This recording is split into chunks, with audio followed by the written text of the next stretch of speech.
स्वागत है दोस्तों आपका अपने परिवार कैरियर.com पर। जैसा कि मैं सुजीत सर आप लोगों के सामने लेकर आया था प्रीवियस ईयर क्वेश्चन का सीरीज, तो उसी कड़ी का आज ये हमारा तीसरा क्लास होगा और आज उस कड़ी में जुड़ने जा रहा है एसबीआई क्लर्क 2021 का पूछा गया पेपर। तो हम लोग देखते हैं कि जो हमारा एसबीआई क्लर्क में पूछा गया था वो किस लेवल यानी कि किस तरह का क्वेश्चंस को पूछा गया था। तो चलिए स्टार्ट करते हैं।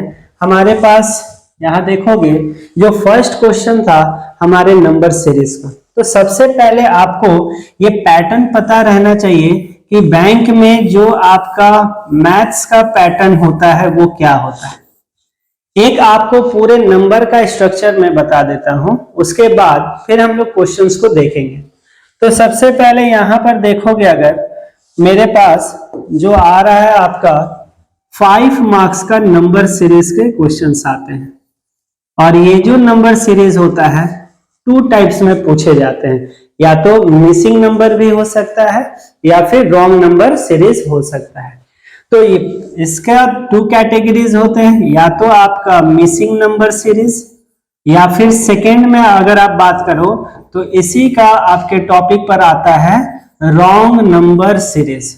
इन दोनों टॉपिक्स में से कोई भी टॉपिक आपका पूछेगा और जब भी पूछेगा वो आपका टोटल 5 क्वेश्चन के सेट्स में पूछेगा, यानी 5 क्वेश्चन आपको नंबर सीरीज को देखने को मिलेगा।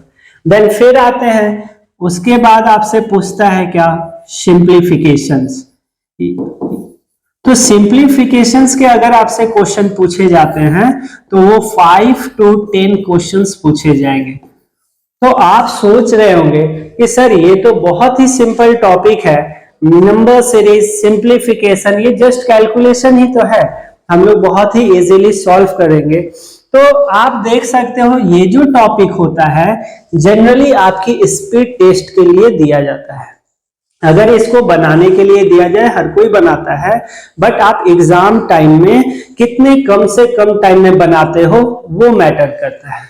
दूसरी बात, यहाँ पर आपके पास एक थर्ड टॉपिक आता है डीआई, यानी कि जब भी डेटा इंटरप्रिटेशन से क्वेश्चन पूछा जाएगा वो भी आपका 5 क्वेश्चंस पूछा जाता है। यहां पर आप देखोगे दोस्तों तो अराउंड मेरा 15 मार्क्स हो गया। देन आपके पास पूछा जाता है जो वो होता है आपका क्वाड्रेटिक इक्वेशन, और जब भी ये टॉपिक पूछा जाएगा इसके भी आपके 5 क्वेश्चंस पूछे जाते हैं। मतलब बैंकिंग एग्जाम में आप देख सकते हो जो भी टॉपिक को यूज किया जाता है वो हर टॉपिक में से या तो वो 5 क्वेश्चंस पूछेगा या फिर 10 क्वेश्चंस पूछेगा। अब हम आते हैं, जो भी मेरे रेस्ट बच जाते हैं वो सारा का सारा अरिथमेटिक वो पूछता है, यानी कि वर्ड प्रॉब्लम।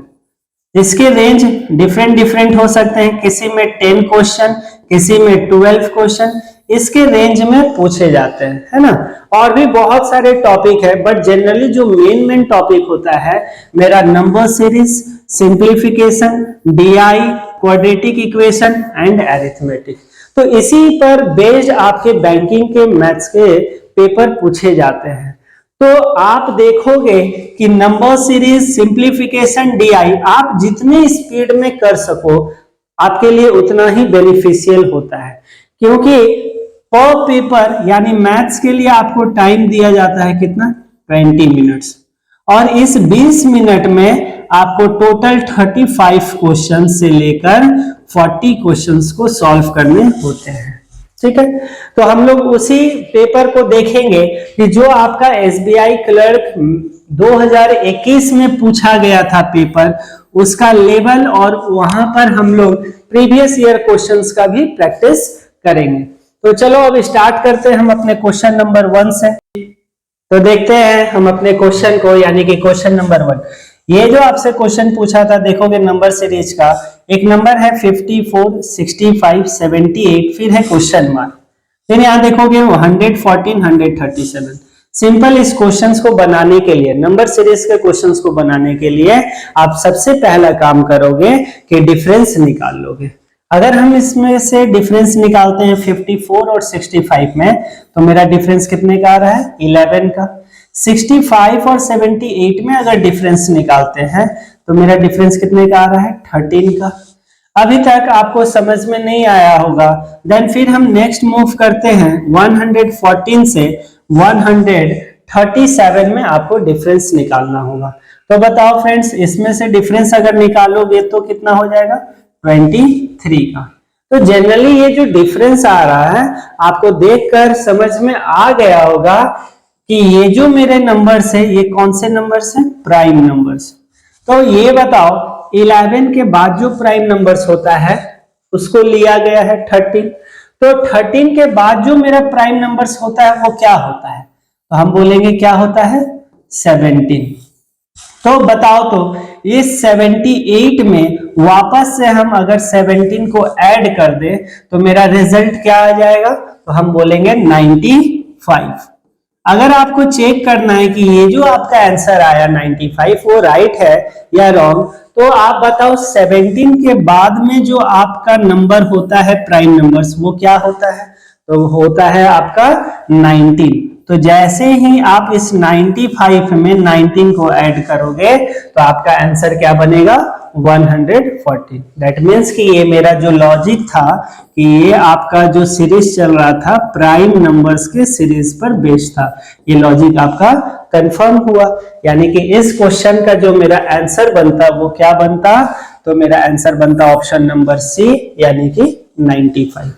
देन मूव करते हैं हम अपने नेक्स्ट क्वेश्चन पर और देखते हैं कि जो नेक्स्ट सीरीज पूछा गया था वो आपका कैसा था। तो यहां पर आओगे और यहां पर देखोगे कि ये जो क्वेश्चन था इसमें नंबर क्या है, डैश 20, 36, 56, 80 और 108। तो सबसे पहले हमने क्या बताया कि आपको डिफरेंस चेक करना होगा। तो 20 और 36 में डिफरेंस कितने का आ रहा है, 16 का। 36 और 56 में डिफरेंस कितने का आ रहा है, 20 का। 56 और 80 में डिफरेंस कितने का आ रहा है, 24 का। 80 और 108 में डिफरेंस कितने का आ रहा है, 28 का। तो ये हमारा जो सीरीज था बहुत ही सिंपल सीरीज था। आप देख सकते हो कि ये जो मेरा डिफरेंस है 4 कर कर इंक्रीज कर रहा है, बट किस साइड में, तो जब हम राइट डायरेक्शन में अगर मूव करेंगे तो। अगर इसी के अपोजिट अगर हम सोचते हैं, यानी कि अगर हम लेफ्ट साइड से, यहां देखोगे राइट एंड से जब हम लेफ्ट की तरफ आएंगे तो बताओ तो 28 से क्या हो गया, 24, मतलब क्या हुआ, -4 हो गया। 24 से -4 करोगे तो क्या हो जाएगा, 20। 20 से -4 करोगे तो क्या हो जाएगा, 16। तो देन नेक्स्ट बताओ तो 16 में से अगर हम 4 को माइनस करें तो क्या आएगा, 12। बट आंसर के पास जाने के लिए आप देखोगे कि इस ऊपर में जो आपका वैल्यू पूछा गया उसका क्या आंसर होगा। यहां देखो तो 36 में से जब हम 16 को सब्ट्रैक्ट किए थे तब जाकर मेरा क्या आया था, 20। तो देन बताओ तो 20 में से इस 12 को जब हम सब्ट्रैक्ट करेंगे तो रिजल्ट क्या आ जाएगा, 8। यानी मेरे इस सीरीज का जो सही आंसर होता वो होता option number A. Then move करते हैं अपने नेक्स्ट क्वेश्चन, यानी कि देखते हैं कि आपका जो नेक्स्ट पूछा गया था वो कैसा था क्वेश्चन। तो यहां देखोगे आपसे पूछा है क्वेश्चन 22, उसके बाद है 30, उसके बाद है 41, उसके बाद है 56, क्वेश्चन मार्क 102। तो आपका ये भी जो सीरीज पूछा गया था, सिंपल सा आपको सीरीज सॉल्व करने का तरीका बताते हैं। जब कुछ ना समझ में आए तो सबसे पहले डिफरेंस चेक कर लो, क्योंकि 80% आपके लॉजिक डिफरेंस से क्लियर हो सकते हैं। तो जब हम डिफरेंस निकालेंगे इन दोनों में कितने का आ गया, 8 का। यहां से डिफरेंस निकाले 11 का, इसमें डिफरेंस देखोगे 15 का। अभी हमको नेक्स्ट वाले का नहीं पता है, तो आप यहां पर देखोगे कि 8, 11, 15 अभी तक लॉजिक नहीं समझ में आ रहा होगा। देन बताओ डिफरेंस का, जब हम डिफरेंस निकाले तो 8 और 11 में डिफरेंस कितने का आएगा, 3 का। अच्छा 11 और 15 में डिफरेंस कितने का आएगा, 4 का। तो आप देख सकते हो डिफरेंस ऑफ डिफरेंस जब आपने निकाला तो वो मेरा इंक्रीजिंग ऑर्डर में बढ़ रहा है, एक एक इंक्रीज कर रहा है। तो 3 3 के बाद क्या हो गया 4, तो जो नेक्स्ट आपका डिफरेंस ऑफ डिफरेंस होगा वो कितने का होगा 5 का। तो अब आप ये बताओ 11 में 4 ऐड किया तो जाकर 15 आया था, तो 15 में 5 ऐड करेंगे तो जाकर मेरा क्या आएगा 20 आएगा। बट आपको क्या ये मेरा आंसर हो गया? नहीं, ये आपका ऊपर वाले लाइन का डिफरेंस निकला। तो अब आप सोचो कि अगर हमको यहां का डेटा चाहिए तो कैसे निकलेगा? बहुत ही सिंपल है, आपने जब 22 में 8 को ऐड किया तो रिजल्ट आया 30, मतलब ये जो डिफरेंस वाला नंबर था आप उसको ऐड करते हुए आगे बढ़ रहे थे। और ऐसे भी सिंपल आप देख सकते थे कि ये जो मेरा नंबर है इंक्रीजिंग ऑर्डर में, तो यहां से 2 टर्म क्लियर हुआ। अगर नंबर इंक्रीजिंग ऑर्डर में हुआ इट मींस कि वहां पर क्या करेंगे हम प्लस, और अगर नंबर डिक्रीजिंग ऑर्डर में हुआ तो उसमें हम क्या करेंगे माइनस। तो बताओ तो 56 में हम 20 को क्या कर देंगे ऐड कर देंगे, तो मेरा आंसर कितना आ जाएगा 76। यानी कि इस क्वेश्चन का जो मेरा सही आंसर होता है ऑप्शन नंबर सी, है ना। देन मूव करते हैं अपने हम नेक्स्ट स्लाइड पर और देखते हैं जो नेक्स्ट क्वेश्चन पूछा गया था वो कैसा था। तो अब आते हैं अपने नेक्स्ट स्लाइड पर। क्वेश्चन है आपके पास 2, उसके बाद दिया गया है 5, उसके बाद है 16, 65 और क्वेश्चन मार्क। तो यहां पर इस सीरीज में देखोगे कि ये नंबर जो आपका स्टार्ट हुआ था 2 से स्टार्ट हुआ था, बट सडन वो इंक्रीज होते हुए जा रहा है। तो इसमें हम क्या देख सकते हैं कि जब आप डिफरेंस निकालोगे 2 और 5 में डिफरेंस कितने का आ रहा है 3 का, 5 और 16 में डिफरेंस 11 का, 16 और 65 में जब आप डिफरेंस निकालोगे तो ये कितना हो जाएगा, तो बोलेंगे 49 का। तो यहां से कोई आपको लॉजिक समझ में नहीं आएगा, तो हमने क्या बोला कि आप सबसे पहले डिफरेंस का काम करोगे। बट आपने क्या देखा कि जब हम डिफरेंस निकाले तो क्या हो गया, आपका काम नहीं हुआ। तो आप सोचो कि ये 2 से 5 बनाना है तो हम क्या किए होंगे into 2 + 1। ये भी लॉजिक हो सकता है कि 2 में जब हम 2 को इंटू करेंगे 4 आ गया एंड देन 1 प्लस कर देंगे। तो अब बताओ 5 से 16 जाना है, दैट मीन्स कि into 3 + 1। देन फिर नेक्स्ट अगर 16 से 65 जाना है तो into 4 + 1। अब देखो आपको सीरीज समझ में आ गया होगा, जो मल्टीप्लीकेशन है ना वो आपका इंक्रीजिंग ऑर्डर में, यानी कि into 2, into 3, into 4, और देन नेक्स्ट क्या होगा, तो हम बोलेंगे into 5 + 1, क्योंकि जो आपका नंबर ऐड हो रहा था 1 वो आपका सेम था हर केस में, वो चेंज नहीं हो रहा था। तो आप बताओ तो 65 को जब आप 5 से मल्टीप्लाई करोगे कितना हो जाएगा 325, और उसमें 1 ऐड कर दो, यानी कि मेरा जो आंसर बनेगा वो कितना बनेगा 326। यानी कि आपका इस क्वेश्चन का जो सही आंसर होता बी आंसर होता, यानी 326। देन मूव करते हैं नेक्स्ट क्वेश्चन पर। तो आप देखोगे यहां पर जो नेक्स्ट क्वेश्चन आपसे पूछा गया था वो भी एक सीरीज का ही क्वेश्चन था। क्या था 105, 112, 122, 137 एंड 159।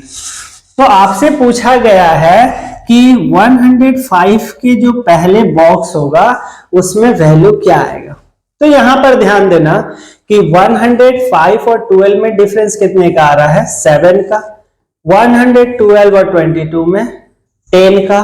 फिर इधर में डिफरेंस देखोगे तो हम बोलेंगे 15 का। 137 और 159 में अगर डिफरेंस देखें तो आपका डिफरेंस कितने का आएगा, तो आप बोलोगे यहां पर आ जाएगा 22 का।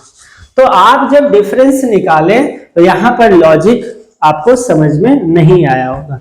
बट मैं बोलूंगा इधर कि जब डिफरेंस से आपको लॉजिक समझ में ना आए तो एक स्टेप और करना कि डिफरेंस का डिफरेंस निकाल लेना। बहुत ही सिंपल, देखो यहाँ 7 और 10 में डिफरेंस कितने का आ रहा है 3 का, 10 और 15 में डिफरेंस कितने का आ रहा है? 5 का।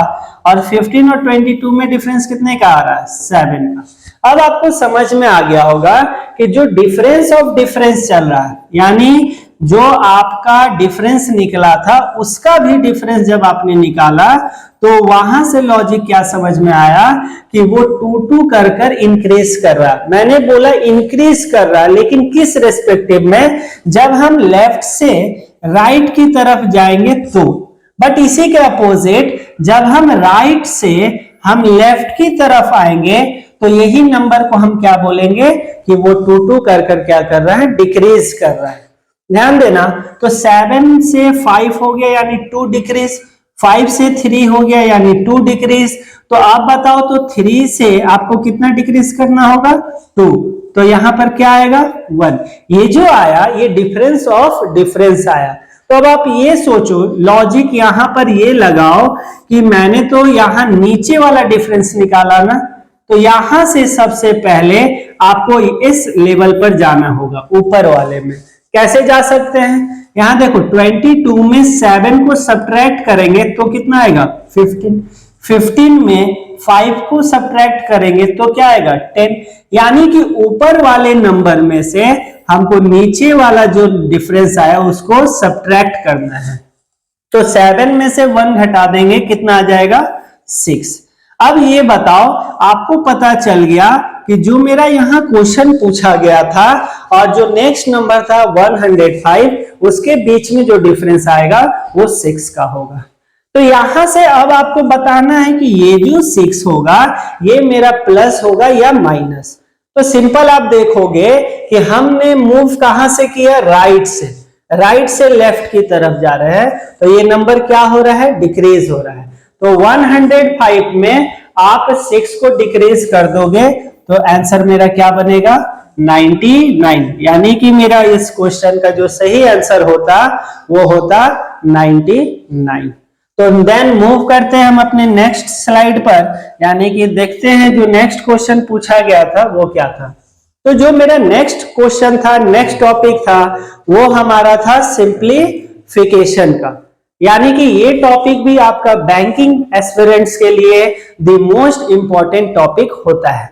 तो इसलिए आपसे ये टॉपिक पूछा जाता है कि कैंडिडेट्स में जो भी एस्पिरेंट्स है, बैंकिंग एस्पिरेंट्स, उनकी स्पीड कैसी है। अगर आपके पास स्पीड नहीं है तो बैंकिंग एग्जाम्स में आपको दिक्कतें हो जाएगी। ये आपको 100% गारंटी रखना कि अगर स्पीड और एक्यूरेसी नहीं रहेगी तो आपका इसमें स्कोर कर पाना थोड़ी दिक्कत की सामना करनी पड़ेगी। तो इसी को चेक करते हैं, जो हमसे सिंप्लीफिकेशन पूछा गया था वो कितना कैलकुलेटिव और कितना टफ आपसे पूछा गया था। तो देखते हैं, हम अपने नेक्स्ट क्वेश्चन पर मूव करते हैं। तो यहां देखोगे जो नेक्स्ट क्वेश्चन था आपका सिंप्लीफिकेशन का कुछ इस तरीके से। यानी ये जो क्वेश्चन है आपके पास क्या दिया हुआ था कि x% ऑफ 135 जो होगा वो बराबर होगा किसका? 282.15 माइनस 270 का। देखो, अगर आप जनरली बैंकिंग एस्पिरेंट्स के पर्सपेक्टिव से नहीं सोचते हो तो ये आप ना क्या करोगे, बहुत ही लॉन्ग कैलकुलेशन करोगे और जाकर फाइनली आंसर मिलेगा। लेकिन यहां पर हम ऐसा देख सकते हैं कि 282 को जब हम 270 से माइनस करेंगे तो मेरे पास जो रिजल्ट आएगा वो क्या आएगा? 12.50। यानी कि आपको ये सेट करोगे कि 135 का कितना परसेंट हम निकालें कि 12.15 आ जाए। तो सिंपल इसको अब कैलकुलेट नहीं करना है, अब थोड़े से यहां पर अपने माइंड को यूज करो कि 135 दिया हुआ है और इसका अगर मैं बोलूं कि 10% का वैल्यू क्या होगा, तो सिंपल अगर किसी भी नंबर का 10% आपको निकालना है तो कुछ नहीं, राइट साइड से 1 डिजिट के बाद डेसिमल लगा देना, यानी कि 10% का वैल्यू क्या हो जाएगा? 13.5। किसी भी नंबर का अगर आपको 10% निकालना है तो राइट साइड से 1 डिजिट के बाद डेसिमल लगा दोगे। लेकिन जब हमने 10% निकाला तो ये रिजल्ट कितना आएगा 13.5 का। लेकिन यहां पर देखो लाना कितना है 12.5। ये कंफर्म हो गया कि जो मेरा यहां पर आंसर बनेगा वो 10% से वैल्यू क्या होगा, छोटा वैल्यू होगा। लेकिन साथ में ही आपको ये भी चेक करना है कि यहाँ के यूनिट डिजिट पर आपका कौन सा नंबर है 5।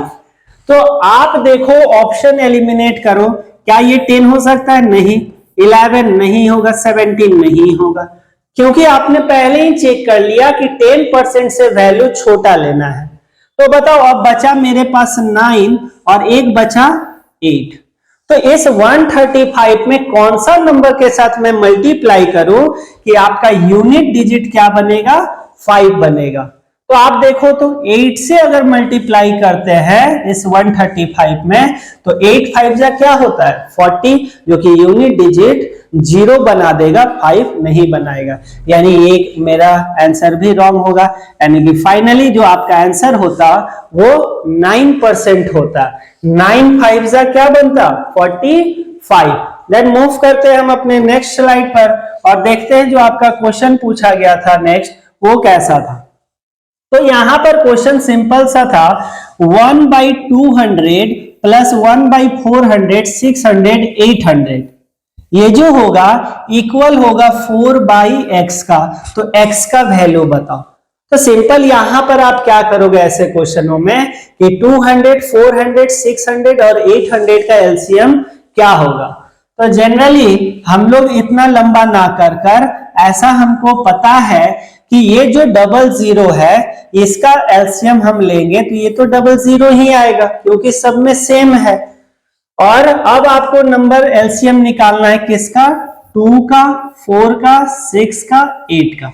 तो ऐसा रूल हम लोग जानते हैं कि अगर कोई नंबर किसी अदर नंबर को कंप्लीटली डिवाइड कर दे देता है तो वो छोटा वाला वैल्यू कैंसिल हो जाएगा। यानी आप चेक करो मेरा 4 जो नंबर है वो 8 को कंप्लीटली डिवाइड कर देगा, यानी कि इसमें छोटा वैल्यू खत्म। यहां पर देखोगे 2 जो है कंप्लीटली 6 को डिवाइड कर देगा, यानी 2 का भी वैल्यू खत्म। अब बचा 6 और 8, ये दोनों एक दूसरे को डिवाइड कंप्लीटली नहीं कर सकता है। तो फिर हम क्या करेंगे, आप ऐसे नंबर को सेलेक्ट करो जो हाईएस्ट नंबर होगा जो इन दोनों को क्या करेगा डिवाइड करेगा। तो हम बोलेंगे वो होगा क्या 6 और 8 का हाईएस्ट कॉमन फैक्टर। तो बोलोगे 2 से आप किसी भी नंबर को डिवाइड कर सकते हैं। हम बोलेंगे 2 से हम कर दिए 8 को, तो 6 into 4 कितना हो गया 24।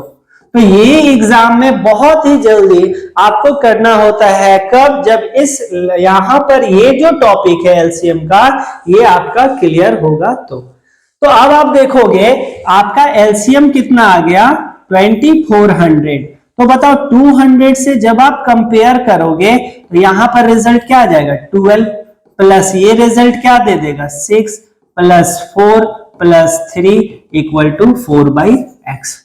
एग्जाम में क्या करोगे दोस्तों कि आपको एक एक लाइन एक एक स्टेप करके ना लिखना है, वहां पर डायरेक्ट आप सोचोगे कि प्लस कर क्या होगा। तो ये बताओ यहां पर 12 6 18 4 22 और 3 25। तो हम ऐसा बोल सकते हैं ना कि 25 और आपका नीचे में क्या है 2400। यहां पर बताओगे 4 और नीचे में क्या था x। अब इसको आप बहुत ही इजीली तरीके से सॉल्व कर सकते हो। कैसे, तो यहां पर हम क्या कर देते हैं क्रॉस मल्टीप्लाई। अगर क्रॉस मल्टीप्लाई कर देते हैं तो हम इसका सॉल्व देखो 25 इंटू एक्स कितना हो जाएगा 25x equals to 4 into 2400। Divide करें 25 से तो 9 टाइम्स में और ये कितने टाइम्स में हो जाएगा। तो आप देखोगे यहां पर आपका 9 टाइम्स में कितना हो गया 225, बच गया आपका 15 यानी 6 टाइम्स में।